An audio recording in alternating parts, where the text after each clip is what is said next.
comprobar que no son inocentes. Este partido no se ha financiado ilegalmente ni ha recibido un euro de las personas detenidas. Una trama de corrupción para aprovecharse del Partido Popular.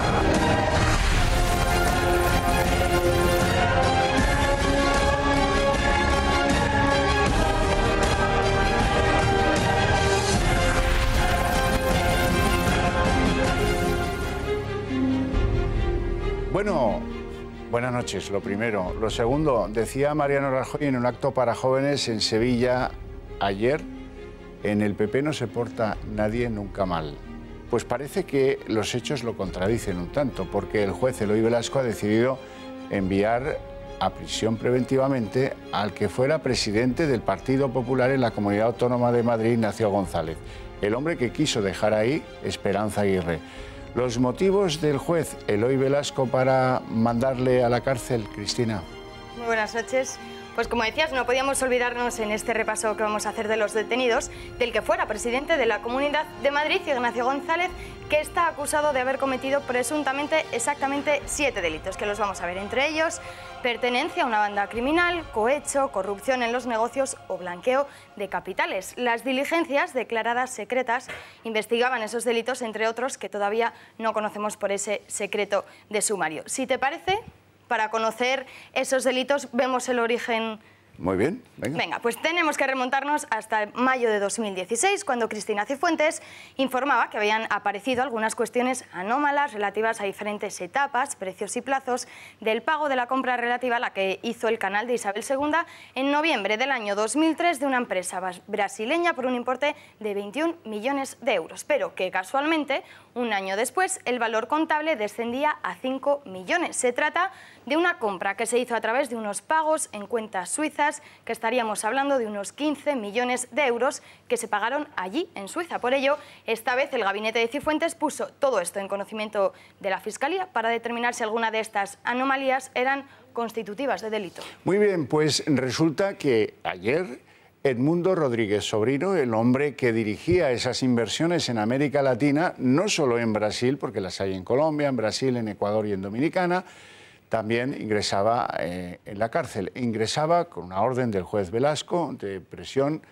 no eludible confianza. Por lo tanto, pues ya está en la cárcel preventivamente. Pero no solo son los negocios en América Latina. Y de hecho tenemos más caras en estas detenciones, que también vamos a repasarlos, porque la operación que investiga ese presunto desfalco en el canal de Isabel II se ha saldado, como decía, con otras detenciones. 2 de ellas ya las hemos nombrado y una de ellas, lo vamos a ver ahora, es el caso del consejero de la constructora OHL y yerno del presidente Villar. Está acusado de haber pagado comisiones a Ignacio González por la adjudicación de una obra. Javier López Madrid, que ya fue investigado por la operación Púnica y además fue condenado ya por las tarjetas Black en Caja Madrid, ha sido interrogado este viernes por agentes de la Unidad Central Operativa, acusado de haber pagado comisiones al expresidente de la Comunidad de Madrid, Ignacio González, por esa adjudicación de una obra. Se investiga en concreto una supuesta comisión de 1,4 millones de euros en el contrato de la construcción del tren entre Móstoles y Navalcarnero. Bueno, una construcción fallida que genera unas comisiones interesantes, 1.400.000 euros pagados en una cuenta suiza que presuntamente tendría Ignacio González. Esto lo está pagando OHL. OHL está bajando en bolsa, lleva 2 días en picado, porque a los inversores no les gusta ver que donde tienen el dinero estén metidos en hazañas corruptas. También hay que recordar que López Madrid es el compilogui de la reina doña Leticia. Comparten el gusto por el yoga, En realidad, de quien es verdaderamente amigo y desde hace muchísimos años es del rey don Felipe. Razón por la que pues, en el mundo de los negocios de la creme en la sociedad madrileña esté convulsa, porque López Madrid es un tipo muy importante en la sociedad madrileña y con un historial judicial complejo, porque tiene una cuita de una doctora, la doctora Pinto, dermatóloga, que le acusa de haberla acosado, incluso de haberla hecho agredir en plena calle. O sea que tela marinera. Pero, además de OHL, hay más empresas que se sospecha pudieron haber enriquecido de forma fraudulenta a Ignacio González y a algunos otros del canal de Isabel II. Así es, pero como esta operación Lezo está dando para largo, también tenemos que hablar de otra de los detenidos, que es también la primera para la que el juez ha pedido la prisión. Ha sido María Fernández Rismond, es directora financiera del canal de Isabel II, y para la que el juez, Eloy Velasco, ha pedido prisión eludible con fianza de 4 millones de euros, Arcajo. Sí, y luego hay otro señor que ha tenido una fianza mucho más asequible, de 100.000 euros. ¿Lo vemos, si te parece? Sí, hombre, venga. Vale, pues ha sido Adrián Martín, él es director general del canal, y para que el magistrado también ha dictado prisión eludible, como decíamos, con fianza, pero esta vez de 100.000 euros. Sí. Yo me refería que no solo HL es supuestamente compradora de servicios o de voluntades en la administración del Partido Popular en Madrid. Al parecer, Indra, es una compañía tecnológica muy importante que también está pagando esto en su cotización en la bolsa, pues Indra pudo haber favorecido con 700.000 euros al PP madrileño. Esto está por demostrarse, son indicios que están en marcha en el juzgado, en un tema muy complicado, muy complejo, que va para largo porque estos trabajos no se improvisan y, en fin, ahora empieza la tela, ¿eh? Y hemos mencionado una de esas empresas en las que se han registrado, HL, pero es que dentro de las actuaciones que sigue la Audiencia Nacional en este marco de la Operación Lezo, hay varias que siguen registrando por su posible vinculación con la financiación ilegal del PP madrileño. HL, que es de la que hemos hablado, es una de ellas. En esta empresa constructora es donde están buscando nuevas pruebas de esa supuesta financiación irregular del Partido Popular de Madrid. La constructora mandó entonces un comunicado en el que negó haber hecho pagos al Partido Popular un día después de que la Guardia Civil registrase varias dependencias y el domicilio particular de su consejero Francisco Javier López Madrid.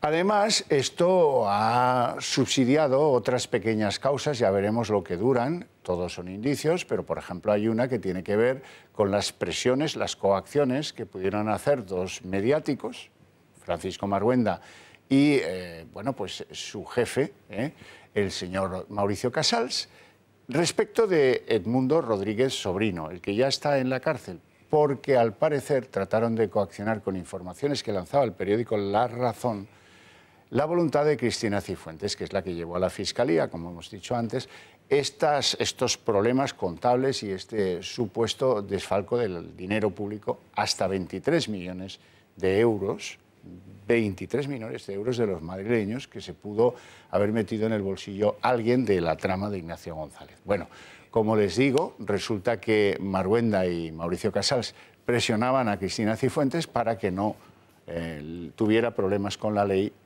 Edmundo Rodríguez Sobrino. El asunto es que han ido a declarar tanto Marhuenda como Mauricio Casals, también la presidenta madrileña Cifuentes, en el sentido, pues me imagino, de que no pretendían coacción alguna, sino de lo que se trataba era de ayudar a un amigo desesperado, en fin, todo este tipo de cosas.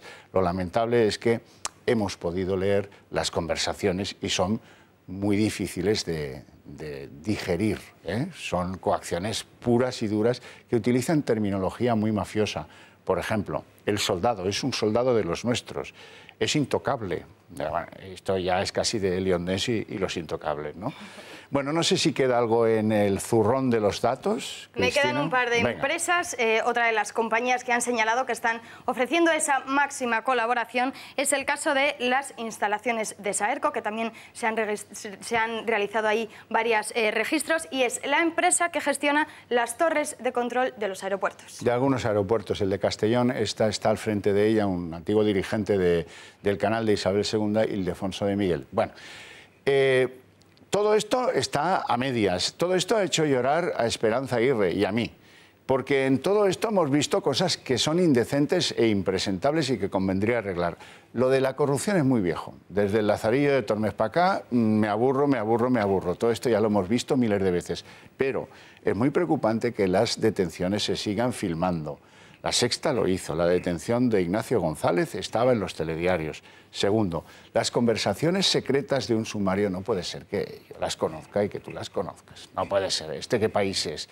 Y luego, además, es que resulta que las reuniones de los fiscales, la revuelta de fiscales contra el tal Moix, también nos las retransmiten.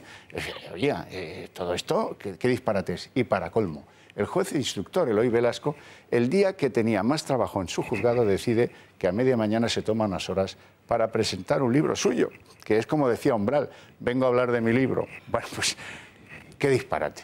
Ahora, eso sí, dice el portavoz del Gobierno que está muy mal pensar mal de la justicia. No sé.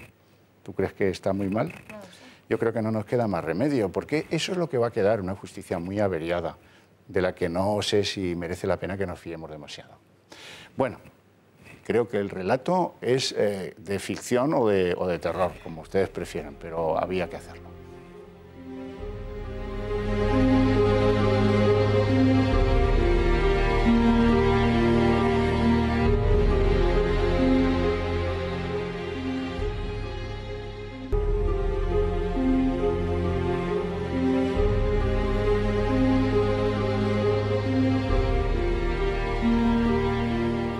Muy buenas noches. Pues miren, hace mucho tiempo que sabemos que Mariano Rajoy tenía un sobresueldo.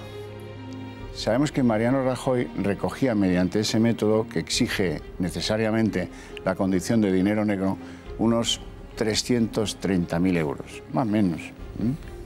Así es que quien más quien menos había hecho una composición del lugar.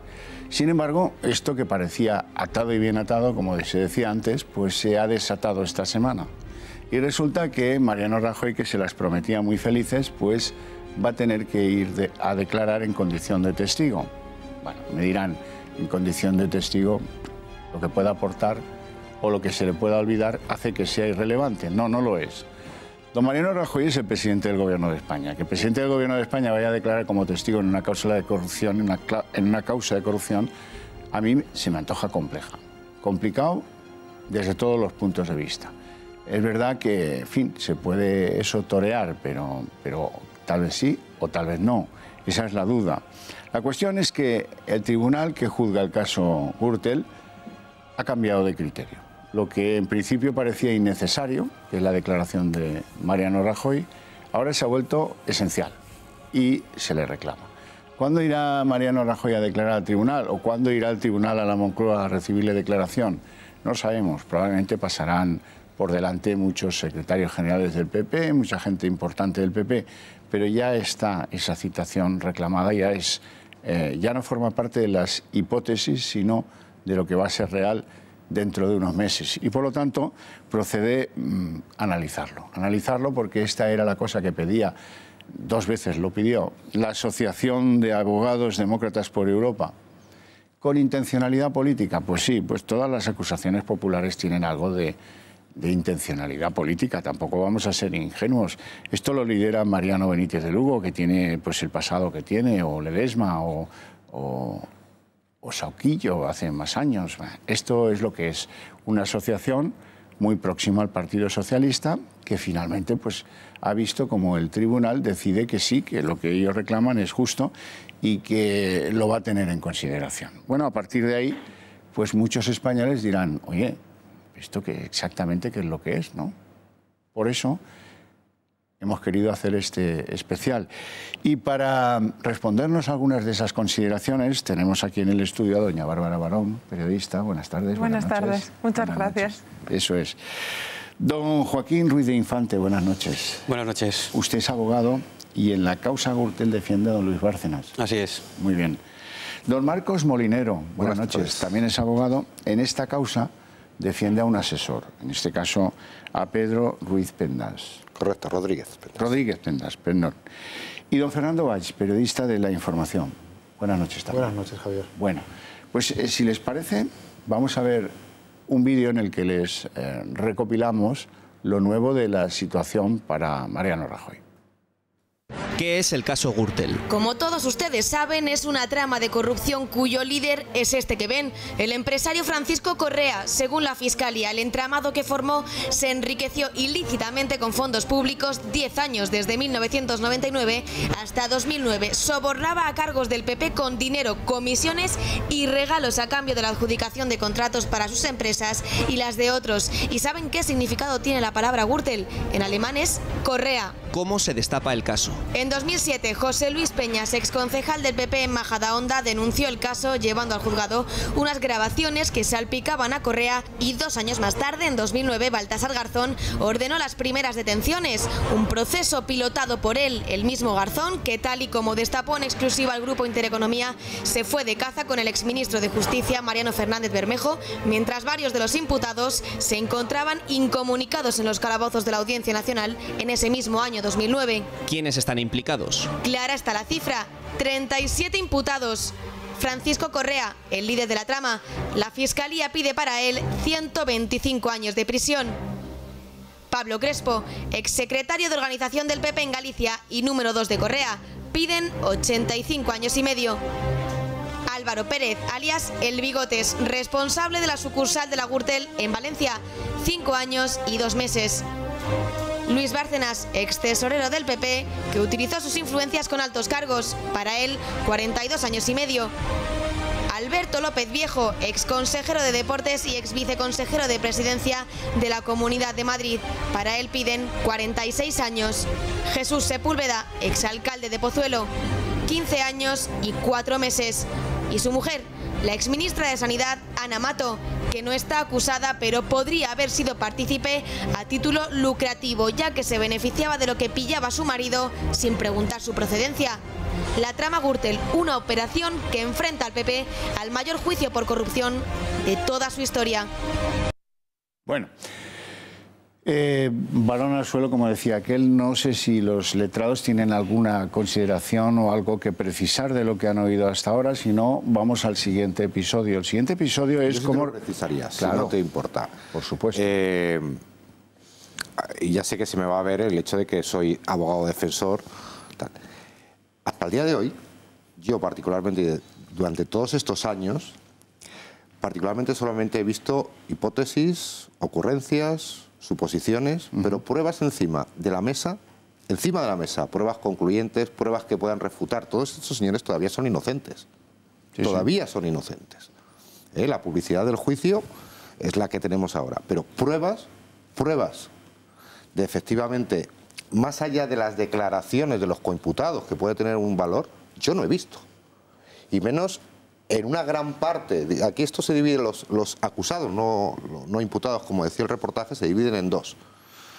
Los, digamos, más directos, y luego toda una serie de gente que estaba alrededor y que en muchas ocasiones, como en el caso de mi cliente, no tenían absolutamente nada que ver porque cumplían órdenes, eran secretarios, asesores, personas que estaban por allí. Pero pruebas encima de la mesa, el escrito de acusación de tantos folios de la Fiscalía no es más que un resumen de todas esas hipótesis que ha bebido de los informes policiales. Bien, esta semana hemos tenido esta petición o esta orden de que Mariano Rajoy declare como testigo. Eso hemos visto también que producía una enorme estupefacción en el Partido Popular. Primeras horas de la decisión de la Audiencia Nacional. Tanto como que Fernando Martínez Maillo, coordinador del Partido Popular, hombre fuerte ahora en la ejecutiva de la máxima confianza de Rajoy, hacía unas declaraciones, ahora las van a ver, y el Partido Popular emitía una nota según la cual aquí se había producido un abuso de derecho. Un abuso de derecho, que es tanto como decir que ese tribunal ha actuado mal para con Mariano Rajoy. Vamos a escuchar a Fernando Martínez Maillo. Y sobre lo que se está debatiendo en ese procedimiento, poco o nada puede aportar el señor Rajoy. Y por lo tanto, realmente nosotros siempre vamos a respetar las decisiones judiciales, aunque no las compartamos, vamos a colaborar, vamos a discrepar con absoluta naturalidad y con absoluta normalidad. Bueno, ahora luego van a ver el comunicado del Partido Popular en el que se tacha al Tribunal de Abuso de Derecho, y a continuación, al día siguiente, en horas 24, Mariano Rajoy, pues más o menos daba la cara y decía que no, que esto lo asume con plena normalidad, que aquí no pasa nada. Una, digamos, manera de entender esto muy distinta a la que adelantó el partido en nota oficial pública de prensa y Fernando Martínez Maillo. Así es que escuchamos a Mariano Rajoy. Bueno, pues con absoluta normalidad, ¿no? Yo llevo diciendo durante mucho tiempo que cumplir la ley y hacer caso de las resoluciones de los tribunales es algo obligado para todos. Me digan los tribunales, estaré a lo que me diga el tribunal. Yo no voy a comentar las resoluciones de ningún tribunal, me parezcan razonables o no, no lo he hecho nunca. En 3 oportunidades dijeron que no tenía que ir como testigo, ahora dicen que sí, no dije nada en las otras oportunidades y ahora tampoco. Es algo que, como usted sabe, en mi opinión, es la propia de un presidente del gobierno y no la voy a cambiar. Bueno, la verdad, doña Bárbara Barón, es que yo no había visto tan rodeado de micrófonos a Mariano Rajoy, quizás desde los tiempos de aquello de Luis sé fuerte, ¿no? Hombre, es que yo creo que el hecho de que un presidente de gobierno tenga que ir a declarar, aunque sea como testigo, a un tribunal, que es la primera vez que sucede, porque aunque Felipe González tuvo que ir al Supremo a declarar, no era ya presidente, era expresidente. Entonces me parece un hecho tan informativamente relevante y tan importante en la historia de la democracia que pues los periodistas nos hemos vuelto locos con ello. Bárbara, ¿tú coincidirías en que ha habido en 24 horas tan solo un cambio copernicano en la posición del Partido Popular respecto a esta testifical de Mariano Rajoy? Yo creo que sí, la postura del partido en la que prácticamente, como decías, acusó a los jueces de actuar mal y luego Mariano Rajoy dándole... Ahí lo pueden ver, el comunicado, perdón. Dándole una absoluta normalidad. Me parece que es una estrategia de comunicación, o sea, que al principio el PP se equivocó porque no se puede acusar a un juez de actuar mal, porque bueno, a 3, es efectivamente, porque se pone en duda la independencia de la justicia, y que luego Rajoy ha querido quitarle hierro al asunto y pues diciendo que es una cosa normal, que él acude encantado a declarar, lo que le está quitando peso al hecho de que va a declarar, y no por un caso cualquiera, sino por uno de corrupción que afecta a muchos miembros de su partido. Bastante grave. Grave por lo antiguo de lo que viene runruneándose en torno a Gürtel. Don Fernando Valls, ¿cómo lo ves? ¿Tú también coincides en que ha habido un cambio? ¿Alguien se equivocó en cómo recibieron la noticia? Sí, os voy a dar 2 claves para que también el espectador entienda lo que pasó. De normalidad, nada. O sea, cuando se recibe la noticia en Moncloa hay muchos nervios.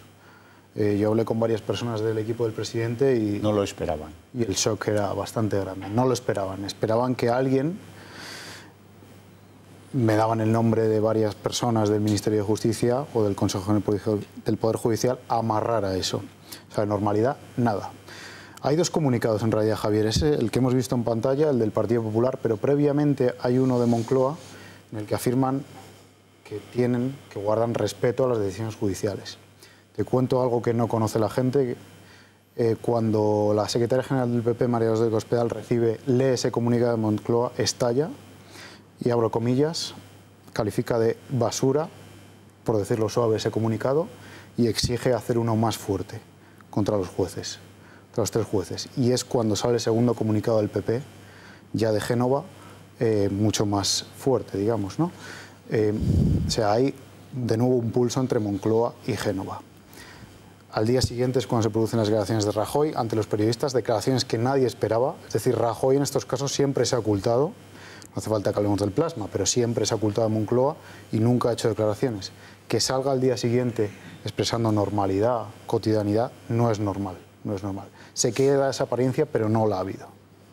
Y además corrige la línea central de lo que ha declarado el coordinador general del Partido Popular, Maillo, y no se termina de entender. Pero bueno, los señores letrados, don Marcos. Pues hay una cierta incoherencia. Yo os puedo contar cómo se cocía aquello, porque a primera hora, antes de empezar las testificales, las acusaciones con la oposición del Ministerio Fiscal. No lo olvidemos, el abogado del Estado, que ni se pronuncia, y solamente es Haddad a la que creo que se añaden algunas de las acusaciones. Todas las defensas decimos que no, por distintas razones, ¿no? Particularmente porque creo que convertir el juicio de la Gürtel en un trama Gürtel-Bush allí no conlleva nada, conlleva nada. Con el gran ausente y todo. Sí, pero es que ocurre una cosa. El gran ausente ha sido ausente siempre, y desde que en 2 ocasiones los 3 magistrados, la sala dice que no, a que dicen que sí, no ha ocurrido nada nuevo, nadie ha desvelado nada absolutamente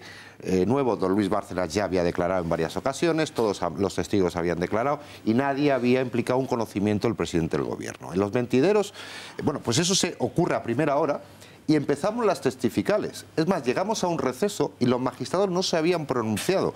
Nadie decía absolutamente nada. En los mentideros entre periodistas y abogados decíamos, no lo van a aceptar. ¿Pero por qué? Porque no hay nada nuevo que lo impulse. ¿Qué ha pasado aquí? Y la decisión es muy rápida.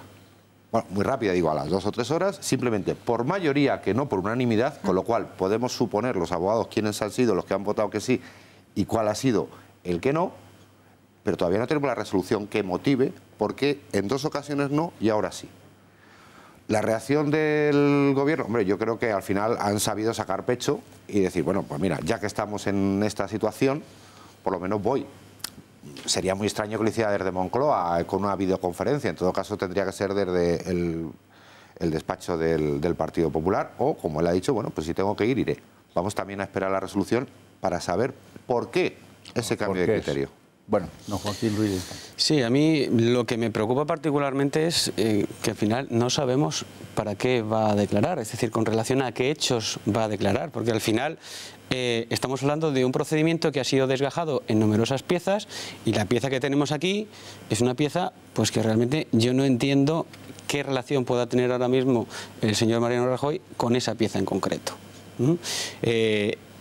Recordemos, con relación a las acusaciones que hemos visto al principio y al número de años que se piden a cada uno, que en concreto a Luis Bárcenas, relacionado con el PP nacional, se le está imputando un único delito de corrupción, un cohecho por 72.000 euros, del famoso Luis el Cabrón, que ya ha quedado claro que no era él. Entonces, ¿de qué estamos hablando? ¿De las anotaciones que había en esa documentación extracontable que llevaba el señor Bárcenas? ¿Eso dónde se está juzgando? ¿Se está juzgando en este procedimiento? No, se está juzgando en otro procedimiento, donde además las acusaciones han pedido también la declaración del señor Mariano Rajoy. Entonces, ¿para qué se pide aquí? Pues porque se está intentando colar por un lado o por otro y se está intentando plantear una línea de acusación que lo que hace es provocar una vulneración del principio non bis in idem. Es decir, estamos permitiendo que un mismo hecho se pueda juzgar no una ni dos, sino hasta 3 veces. Porque es que por las cuestiones relacionadas con el PP nacional y en función de algo que dijo el primer día o el segundo día de su declaración el señor Correa, se ha decidido reabrir una causa que estaba cerrada, que está ya pendiente de enjuiciamiento y que ahora mismo tiene abierta también una instrucción. Es decir, tenemos 3 causas. Vamos a ver. A lo mejor esto hubiera sido menos extraño si se hubiera producido después de que Francisco Álvarez Cascos, Ángela Cebes y Javier Arenas hubieran prestado declaración como testigos. Yo podría suponer que algo de lo dicho por ellos requiriese la testifical de Mariano Rajoy. Bueno, pues eso no lleva ese calendario, va de otra forma, por lo tanto no acabo de entender. Usted dice que lo de los sobresueldos se ve en otra causa. Efectivamente. Vamos a ver qué es eso de los sobresueldos, porque esto ha sido tan largo y tan agónico que ya nos hemos olvidado todos de casi todo. Pero aquí había un libro supuestamente un libro de contabilidad de Luis Bárcenas, en el que se reflejaban entregas o sobresueldos, como ustedes quieran, que cristalizan en dinero negro y que recibe pues prácticamente todo el Estado Mayor del PP, supuestamente. Entre ellos, el que más recibe, según esa contabilidad, insisto, es Mariano Rajoy. ¿Cuánto acredita supuestamente esa contabilidad? Aproximadamente 330.000 euros. Bueno, vamos a ver qué decía Luis Bárcenas respecto de los sobresueldos. Mariano Rajoy conocía la existencia de la contabilidad del PP desde el principio. Como se pueden imaginar, esa contabilidad que es fidedigna desde el primer apunte hasta el último. O sea, eso no es interpretación que pueda hacer nadie. No hay un solo apunte en esos papeles de ingresos y gastos que no se corresponda con un concepto real, incluido la cantidad que recibe mi mujer para comprar las acciones de Libertad Digital o de la que dispone el propio Álvaro Lapuerta para comprar acciones de Libertad Digital, que no eran nuestras, sino acciones del partido. Todos los apuntes son rigurosamente ciertos y las cantidades percibidas por las personas que figuran ahí. Bueno, alguno que conozca el procedimiento podría aventurar que a lo mejor Rajoy conocía algo de lo que en algún momento alguno de los grandes actores de las empresas de Correa ha declarado en el juzgado. Me estoy refiriendo a Pablo Crespo y a una declaración suya según la cual habían cubierto gastos de campaña del Partido Popular por valor, si no recuerdo mal, de 125.000 euros, referido a la campaña de las municipales de 2003, que si escarban, buscan y rascan, van a descubrir que no fue dirigida por Mariano Rajoy, con lo cual ese argumento, digo yo, que queda per se invalidado, porque a pesar de que el señor Crespo dice en sus declaraciones que les hicieron el eslogan electoral y que atendieron pagos por cuenta del PP, yo no veo relación directa con Mariano Rajoy, con lo cual no alcanzo a entender que estos argumentos tengan que ver con eso. A ver, yo voy a intentar ser muy breve una cosa. Mira, lo que estamos denunciando las defensas desde el primer día es que aquí hay dos varas de medir. Por un lado, el árnica que tienen las acusaciones, y la no igualdad de armas con las defensas. Quiero decir, hay un escrito de acusación. En el escrito de acusación se determinan los hechos. Lo que no podemos es, según van ocurriendo, según se va llevando el procedimiento, nos van metiendo más hechos, quitando... Vamos a ver, es que esto tiene un orden. Esto tiene un orden. Ustedes, señoras de la acusación, han formulado un escrito de acusación y han determinado qué pruebas quieren que se hagan para demostrar eso. Durante el procedimiento no puede estar variándomelo, porque entonces nosotros no podemos estar al socaire de lo que a ustedes le permita el tribunal, que a ustedes les permiten muchísimas más cosas que no nos permiten a las defensas. Y además es que no olvidemos una cosa, que se plantearon cuestiones de nulidades al principio, como el hecho de que estos señores están aquí sentados, porque un juez ya no es juez.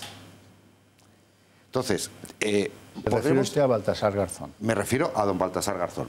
Pero no lo he dicho yo, lo dice el Tribunal Supremo, que le condena y le aparta de la judicatura por el delito más grave que puede hacer un juez, que es la prevaricación, aparte de vulnerar derechos. Entonces, estamos jugando un partido con trampas, pero con trampas antes del partido y durante el partido. Entonces, que ahora metamos, me da igual que sea Mariano Rajoy que cualquier otra persona cercana al gobierno. Eso es antes, no durante. No durante. ¿De acuerdo? Entonces, como no se permite, al final todo esto lo único que va a abocar es a una gran nulidad de todo el procedimiento. Porque no se están utilizando las líneas, y si no, Joaquín, vamos, lo hemos compartido muchas, las líneas adecuadas que fija la ley, que yo no me las he inventado, que están en la ley de enjuiciamiento criminal. Don Joaquín. Sí, venimos, la verdad es que es cierto que nosotros desde la perspectiva de la defensa sí que vemos que este procedimiento es un procedimiento absolutamente atípico, donde es que las pruebas supuestamente deberían quedar definidas en el momento de empezar el procedimiento y a partir de ahí se van introduciendo documentos, se van introduciendo declaraciones, se modifican por un lado, por el otro, y es más, es que muchos de los elementos de las acusaciones, muchos de las acusaciones que se formulan, por ejemplo, contra mi cliente, son en determinadas partes abstractos, están sin definir, están sin concretar, lo cual permite a las acusaciones, en función de cómo vaya yendo una cosa y la otra, variar su punto de mira, ¿no? Una persona tiene el derecho de saber por qué se le acusa, tiene el derecho de saber cuáles son los elementos que se utilizan en su contra. ¿Por qué? Porque a partir de ahí tiene su derecho de defensa. ¿Por qué la defensa habla en último lugar? Porque primero tiene que saber todo aquello que forma parte de la acusación y sin embargo vamos defendiéndonos en función de lo que no le va saliendo bien a las acusaciones, dicen pues vamos a cambiar ahora el criterio y vamos a ver si traemos por aquí o por allá porque por aquí se nos están escapando. Y yo creo que la situación no es esa. Tenemos que establecer unas garantías, una tutela judicial efectiva que garantice efectivamente el devenir del procedimiento. Bueno, a ver si entre ustedes cuatro me ayudan a explicar por qué cambia de criterio el tribunal respecto de Rajoy. Porque él dice que 3, y yo creo que son solo 2 las veces en las que el tribunal decide pues posponer o... Dos, no hay dos. No, él ha veces. dicho Sí, 3. Él ha dicho... No se pronuncia y dice... Porque sí, es verdad que dejan una... Yo también creo que son 2, pero él dice que 3. Bueno, claro, ya es igual, 2 o 3, es lo de menos. En cualquier caso, ¿por qué cambia el sentido de la decisión del tribunal? Porque hay un momento en el que, Bárbara, en el que deciden que ahora sí es importante y necesario que declare como testigo Rajoy. Pues yo creo, la última vez que rechazaron citar a Rajoy sí que es cierto que fue con 2 votos a favor de no citarle y 1 en contra. Y se dejó la puerta abierta a volverle a citar en un futuro, porque el auto decía que a posteriori, según avanzara el proceso, se le venía a decir, por ahora no, pero quién sabe, quizás en el futuro, ¿no? Exactamente. Y ya Julio de Diego, que es el que presumiblemente ha cambiado el sentido de su voto...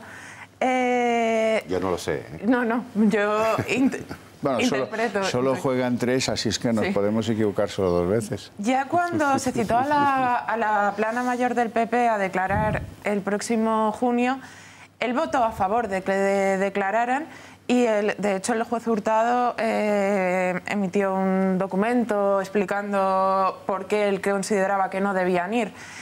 Y yo creo que si la última vez de Julio dijo que no, ahora ha visto que es muy difícil mantener que no se cita a declarar a toda la plana del PP y, o sea, que sí se cita y no a Rajoy, porque el argumento para citar a unos y a otros yo creo que es el mismo.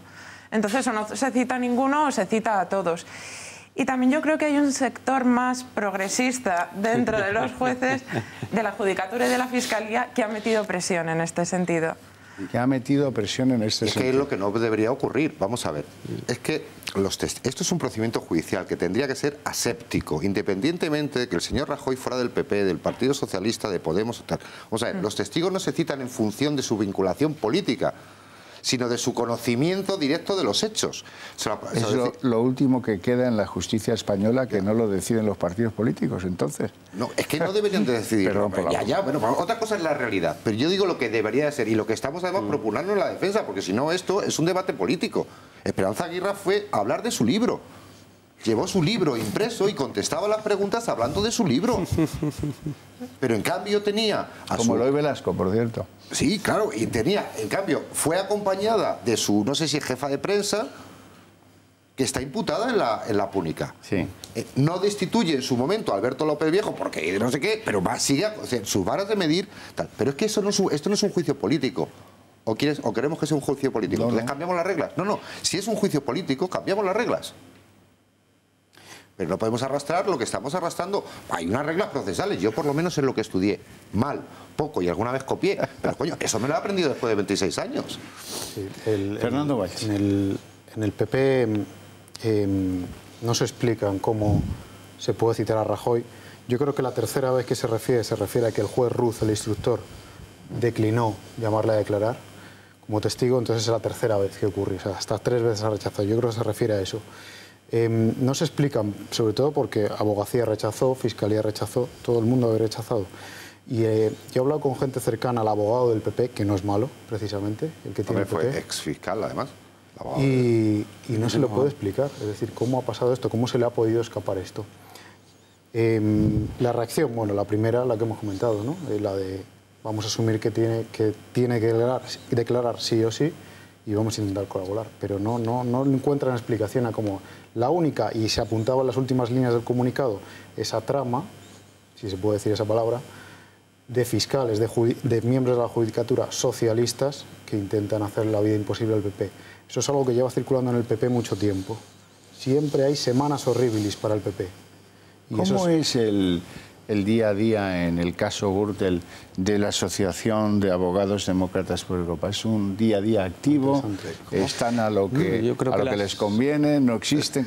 Contadme vosotros. Yo creo que las acusaciones populares están asumiendo un papel muy chiquitito, por decirlo de alguna manera. O sea, su participación es en algún momento puntual con relación a alguna pregunta, pero en la mayor parte de los casos no formulan ninguna pregunta y se adhieren a todo lo que se plantea por el Ministerio de Madrid. ¿En cuántos meses llevamos? Octubre, noviembre. Yo no sé si ha hecho 10 preguntas en total.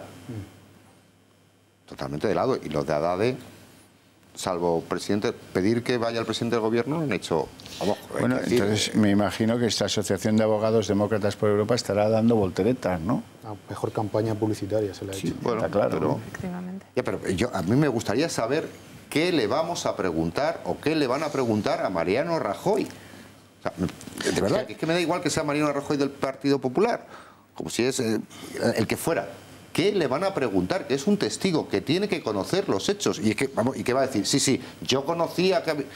Pero vamos a ver, ¿de qué estamos hablando? Que es que esto no es un circo. Un tribunal de justicia no es un tramabús, como pretendemos, populista, que es lo que yo dije. Yo dije, mire, vamos a ver, esto no sirve de nada, hay que tener un poco de respeto a la institución de la justicia.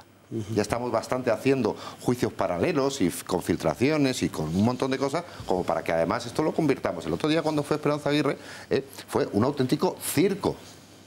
Los de una cadena aprovechaban a llevar unas ranas para que salieran allí, los vociferantes que tenemos desde el primer día diciendo que somos corruptos y somos abogados de corruptos, porque a mí me confundí una vez con, no, corruptos, no, si este es abogado de corruptos. O sea, era exactamente lo mismo y eso fue un gran espectáculo y es lo que venimos sufriendo todos los días. Entonces, ¿para qué va? Si esa es la pregunta. ¿Qué va a testificar? Me gustaría saberlo, más que nada porque soy defensa. A mí posiblemente no me influya para nada. Pero, hombre, estoy ya, pero aunque no nos afecte, estamos allí. Y estamos defendiendo no solamente a nuestros clientes, sino el ejercicio del derecho a la defensa. Antes que se me olvide, ¿en qué procedimiento está lo de los sobresueldos? Porque ha quedado como en el aire, usted y yo lo sabemos, pero dígalo porque alguno puede no saberlo. El denominado UDEPLA, la pieza separada de los famosos papeles de Bárcenas, que fueron desgajados del procedimiento principal y tienen su pieza concreta que tendrá su recorrido. ¿Usted quería decir? Sí, vamos a ver, es cierto que ha habido miembros de la plana mayor del Partido Popular que han sido citados al procedimiento. De hecho, nosotros fuimos como defensa los que solicitamos la declaración precisamente de los más señalados. Eso montó una cierta expectación, pero lo cierto es que nosotros justificamos esa petición en función de hechos que estaban siendo objeto de acusación a mi representado, concretamente con relación a la adjudicación de campañas electorales a una empresa que estaba participada, en la que intervenía de una manera u de otra el grupo Correa. Se atribuye una responsabilidad exclusiva al señor Bárcenas, que al final es el único que por su cargo firmó el contrato determinado. Sin embargo, hubo un comité de campaña donde estas personas formaban parte, que fueron al fin y al cabo los que decidieron... Asumieron la decisión. Que yo recuerde, el señor Rajoy ahí no estaba, y sin embargo existía esta situación. Esto, como ven, es absolutamente apasionante, pero tenemos que hacer una pausa para la publicidad. En unos pocos minutos volvemos y continuamos.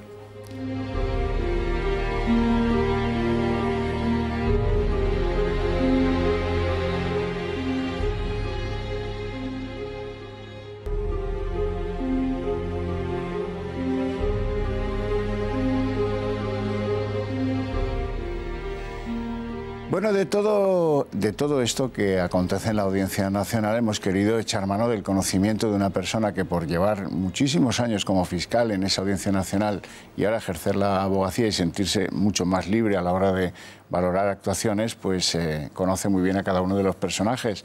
Es don Ignacio Gordillo, fiscal en la Audiencia Nacional, muchísimos años. Le hemos planteado las mismas preguntas que están aquí en el estudio.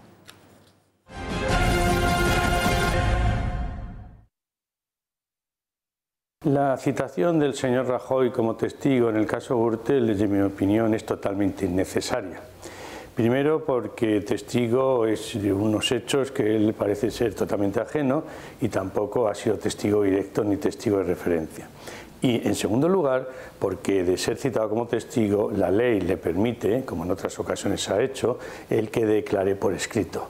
No es necesario que comparezca ante el tribunal y que tenga obligación de declarar la verdad, pero declarar a todas partes. Partes que son unas acusadoras y otras defensoras, quitando el Ministerio Fiscal, que lógicamente es la parte pública, pero que es necesario el que tenga que citarle personalmente a acudir, que lógicamente significa un desprestigio, porque muchas personas no diferencian entre lo que es testigo e investigado. En este asunto se ha dado, como todos sabemos, una contradicción entre los propios magistrados de la Audiencia Nacional y la Fiscalía Anticorrupción. Parece ser la Fiscalía no era partidaria de la citación en persona del señor Rajoy y los magistrados parece ser que 2-1, es decir, por mayoría simple han aceptado esta declaración del señor Rajoy. Desde el punto de vista jurídico siempre se puede decir que hay las contradicciones en cualquier aspecto y en el ámbito judicial esas más que contradicciones, diferencia de opiniones son a la alabables, es decir, que en un Estado democrático de hecho lógicamente debe admitirse y tenerse en cuenta. Aquí lo que ocurre es que hay que ir a los antecedentes que ya la audiencia dijo que no en su día. Lo que no sabemos ahora, aquí viene este cambio de impresión cuando el juicio ya de por sí es largo y cuando esta declaración del señor Rajoy, desde mi humilde opinión, no va a aportar ningún dato que pueda ser significativo para saber la averiguación de los hechos y para saber realmente lo que ocurrió en el caso Gürtel.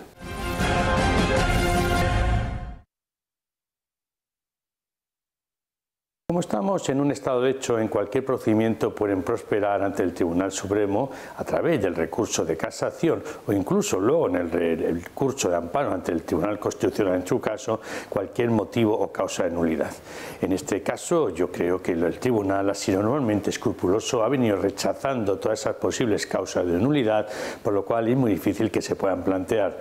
Indudablemente la más importante que a todos tenemos en mente es aquella se condena al señor Garzón por el permitir las escuchas a los abogados con sus clientes dentro de esta causa y que dio lugar a que el propio tribunal anulase alguna de esas declaraciones e investigaciones por considerarlas fuera del derecho y que no olvidemos dio lugar a la condena de don Baltasar Garzón por un delito de prevaricación.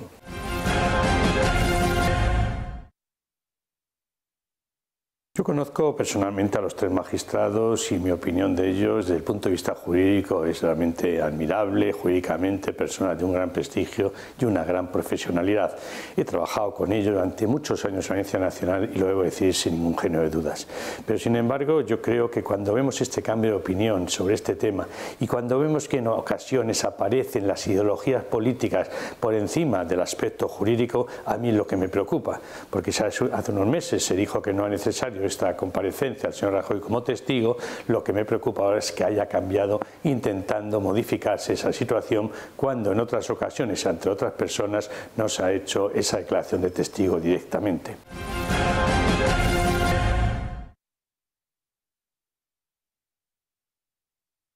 Anteriormente mencionaba que en ocasiones los magistrados son desafortunadas esas declaraciones en favor o en contra de cuestiones de tipo político cuando tienen que enjuiciar unas conductas si son o no punibles. En este caso en concreto el señor Ricardo de Prada, como hemos sabido y como los medios de comunicación nos han puesto varias veces en conocimiento, ha hecho manifestaciones en favor o apoyando esas cuestiones del terrorismo de ETA, es decir, no condenando rotundamente, por lo cual es preocupante para cualquier persona, pero más para una persona como el señor Ricardo de Prada, que tiene que dictar sentencias en estos juicios tan complicados en la trama del terrorismo de ETA. Yo creo que contra el terrorismo tenemos todos que estar muy convencidos de que estamos en contra, de que no hay posible negociación, ni que cualquier apología o cualquier opinión a favor del terrorismo sabemos que no cabe en un Estado de hecho.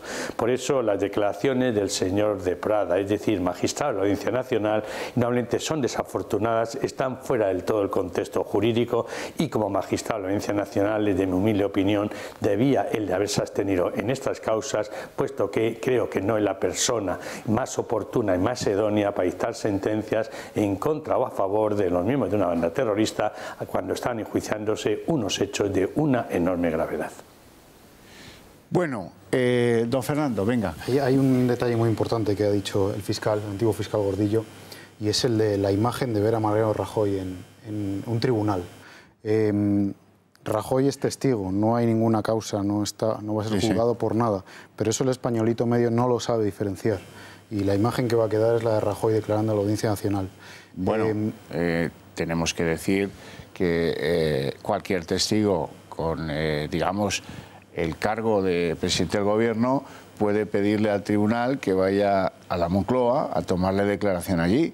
Incluso puede hacer la declaración por videoconferencia. Por videoconferencia. Con lo cual, yo creo que por escrito no lo puede hacer. No, por escrito no, porque rompe el principio de contradicción. Pero bueno, don Ignacio cree que sí. En cualquier caso, no es obvio que se vaya a producir la imagen como vimos ayer, o ayer o anteayer, de Esperanza Aguirre sentada delante de las defensas y las oposiciones y el tribunal, ¿no? Bueno, eso yo no lo sé, pero yo recalcando lo que decías tú, efectivamente, es decir, el único objetivo de la declaración de Mariano Rajoy en este procedimiento, el único objetivo es denostar su figura pública, política y tal. Es decir, y entonces que utilicen un procedimiento en el que a nuestros clientes les están pidiendo años de cárcel para ir contra o a favor de un gobierno, yo como abogado, que llevamos currando muchos años y ahora muchos meses, es que lo tengo que rechazar. Oiga, este no es su circo político. Váyase usted donde se tenga que ir, pero no aquí, en nuestro juicio. Así es. Así de sencillo. Hay una pieza a cobrar que es la del presidente del gobierno, de Mariano Rajoy. Hay periodistas que están centrados en acabar con él y efectivamente ese no es su sitio. Su sitio quizás sea la comisión de investigación del Congreso sobre la financiación del PP, pero su sitio no era el tribunal. En este procedimiento desde luego no. Desde luego no. Yo, haciendo un poco de abogada del diablo, Mariano Rajoy ha estado mucho tiempo al frente del PP ocupando cargos relevantes dentro del PP. Si no sabía de este caso de corrupción, es que igual está actuando... Pero ¿sabes qué ocurre? Que llevamos 10 años, 8, ¿no? 8 para 9. Desde el 2008, 2007, 2009. Bueno, pues eso. Un montón de años instruyendo, investigando. Cuando se llega a juicio ya es porque esto se ha investigado. ¿Y hasta ahora qué ha pasado? ¿Haddad no le ha pedido o ha interrogado? No. Ahora, a la mitad del juicio. Y encima después de ganar unas elecciones, al final todo te das cuenta que esto tiene una intención más allá de la jurídica. Y eso es lo que cualquier abogado, en su sano juicio, rechaza de plano. Oiga, mire, este no es su circo, este no es el autobús, aquí no me ponga usted las pegatinas, póngalas en la calle si quiere, pero aquí no me las ponga, que esto es mucho más serio. Ya tenemos bastante con aguantar la volatilidad de las acusaciones, que lo único que han sido es pesebrear de lo que se ha dicho en las unidades policiales, sin ninguna prueba encima de la mesa. Y encima me lo va a poner usted como esto, como un circo político. Hombre, ya vale. Que es que hay gente aquí, sentada en el banquillo, que se están jugando, bueno, que ya se han jugado, su vida ya es distinta. Han perdido unos cuantos. Ya no vuelven a ganar. Tanto los primeros como los segundos. O sea, los de primera categoría como los de segunda categoría. Y ahora también quiere hacer círculo, hombre... Pero igual es que el error ha sido no citarle a Rajoy desde el principio. ¿El error? ¿Pero el error de quién? El error de la Fiscalía o de la acusación, de las acusaciones. Han tenido 10 años para remendar ese error. Sí, me parece atípico que se le cite ahora, pero es que, sí me parece que deba de estar. O sea, es una persona que ha ocupado un cargo relevante, que algo tenía que saber de toda esa corrupción. El hecho de que tenga un cargo o no relevante en el Partido Popular no supone que este procedimiento sea un procedimiento para enjuiciar a un partido. Es que confundimos, y yo creo que tendemos a confundir que se está juzgando, que es la causa Gürtel, que como hemos dicho al principio se veía muy bien, Gürtel significa correa, es decir, un entramado de empresas de una persona que en un momento determinado tiene relación con determinados ayuntamientos e instituciones y con determinadas personas, y se trata de valorar si hay o no relación. No es una causa general a la financiación del PP, ni es una comisión de investigación parlamentaria donde procede, pues ver qué responsabilidades tiene cada uno. Universal, inquisitorial. No, sí, sé que no es contra el PP, pero yo creo que Rajoy debería saber lo que está pasando dentro de su propia... Ya, pero es que ya estamos en juicio oral y las hipótesis no. Para eso ha habido una investigación de más de 8 años. El debería no vale. Ahora es... ha conocido o no ha conocido y no hay el... Se le está juzgando, pero se le está llamando para juzgarle, se le está llamando para... Claro, no, se le está llamando para que... No, es que se le está llamando para declarar por unos hechos frente a terceros, no para que asuma su responsabilidad sobre si sabía o no sabía, tenía que saber, tenía la obligación de saber. Debía conocer, algo debía conocer, entonces... Pero ha habido algún hecho, algún extremo que haya permitido desde antes del procedimiento, desde antes de la celebración del juicio, ahora algún extremo que nos diga sí, ahora tengo la sospecha de que tenía conocimiento cuando antes no. Es que nadie lo ha dicho. Es decir, esa es la realidad. Cuando declara Francisco Correa, y involucra a las otras empresas y dice todo lo que dice, efectivamente es de la Mata, vuelve a abrir la pieza de alguna manera el juez de la Mata porque dice, hombre, ha habido unas declaraciones, pero es que en toda la instrucción nadie ha dicho, oiga, estaba presente, lo conocía, lo toleró o lo permitió el señor Mariano Rajoy cuando era... Y además hay una cosa, le están citando por un cargo que no ejercía en ese momento, lo dijo muy bien el abogado del PP. Entonces, esto al final es meterlo y decíamos, ¿y qué han hecho? ¿Y por qué los magistrados? Pues me gustaría saberlo. Cuando tengamos la resolución, dejaremos de pensar cuál ha sido esa mano que les ha impulsado el cambio del voto. Lo preocupante, como decía Marcos, es que estamos en un juicio contra personas físicas, que se está jugando la vida. y estamos tratando de hacer, o se está con este tipo de pruebas, hacer un juicio político, donde al final quien va a acabar siendo responsable y que puede acabar siendo responsable es la persona física por la que se están atribuyendo los hechos que nada tienen que ver con esta situación. Bueno, don Marcos Molinero, don Joaquín Ruiz Infante, ahora quedan ustedes exonerados de opinar. Si quieren hacerlo, me parecerá estar encantado, pero no quiero yo perjudicarles porque ustedes tienen una misión ahí central, que es su defendido, y su posición en el tribunal podría quedar afectada en función a la pregunta que voy a formular, sobre todo a los periodistas, que estamos más libres de poder hacerlo, de opinar, quiero decir. Es que antes se han hecho, yo le preguntaba en esta videoconferencia a Ignacio Gordillo a propósito de las declaraciones que en su día ha ido realizando el juez José Ricardo de Prada. Bueno, de José Ricardo de Prada sí quiero hacer algunas consideraciones periodísticas que tienen poco que ver, bueno, algo sí, alguna, con este caso. En primer lugar, el concepto jurídico de amistad íntima con Baltasar Garzón. Amistad íntima es lo que se utiliza cuando alguien separa a un juez de un caso por amistad íntima con alguien que tuvo que ver con él. Ricardo de Prada es uno de esos íntimos de Baltasar Garzón, que fue separado de la carrera judicial por prevaricar, es decir, por escuchar a algunos de sus defendidos en la cárcel cuando hablaban con sus letrados. Este fue un procedimiento vergonzoso de la justicia española, le costó el cargo. Bien, y además pues parece que en su día se estuvo analizando que el magistrado José Ricardo de Prada, el que siempre ha estado por llamar como testigo a Mariano Rajoy, pues pudo haber cobrado alguna colaboración con Garzón en alguna conferencia, este tipo de cosas que hacen los jueces bastante a menudo, no solo esto, sino esto está bastante generalizado. A mí me parece mucho más significativo, para que ustedes entiendan en qué onda está el magistrado José Ricardo de Prada, contarles que siendo magistrado de la Audiencia Nacional, que se encarga, y por eso nació, de juzgar a los etarras, esa es el origen, la esencia. Luego ya ahora hace de muchas más cosas, pero en su día esto era el fundamental del día a día del juez de la Audiencia Nacional. Pues él considera que las condenas a etarras son altas y desproporcionadas. Altas y desproporcionadas me lo incluyen entrecomillado, porque es lo que él opina.